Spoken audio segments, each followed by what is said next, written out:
Let me tell you the moment I realized that to let go to let God in. So one of the greatest things that many people struggle with is letting go. And I'm gonna tell you, I'm a person who had struggled with this as well. If you're new to this channel, I battle sex addiction, love addiction, alcohol, people addiction, people pleasing addiction, stress addiction. I battled all these things. And I'm gonna tell you the moment I had to let go. So when I realized I was on these dating sex sites to meet up women, so I could meet with these women here and there, whether I was in a relationship or out of relationship, that's how bad it was. When I realized I pull a female mood that's in a club and tell a person the wrong name, I started telling people a wrong name. I started creating an identity, and I realized I was losing myself. And it says that in order for us to become the greatest version of ourselves, we had to let go of the version of ourselves who we once were.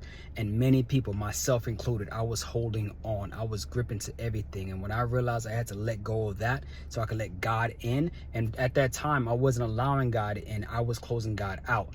I realized I had to let that part of me go in order for me to open myself up to God and receive God. When I tell you today, God has worked in my life.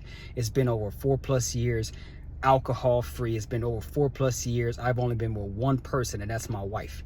And I'm telling you, God set this up for me. It wasn't me. If I was still grasping and holding on to the old version of me, I had to release that part. I was going on these dating sites. I was doing whatever I could to make sure I hook up with a woman left and right.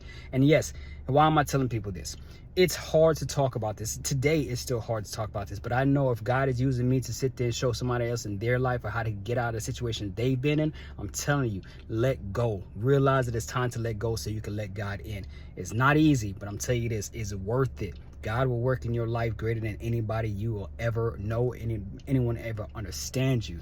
But first, you must learn to let go. Release it and surrender to it. But that's the time I realized I had to let go, is when I realized that I was holding on to something that was keeping me in a trap, trying to look for love and sex outside of myself from all these other people, where it was filling an empty void. I was distracting myself, and I became a whole different version of who I was. I had to learn to let go.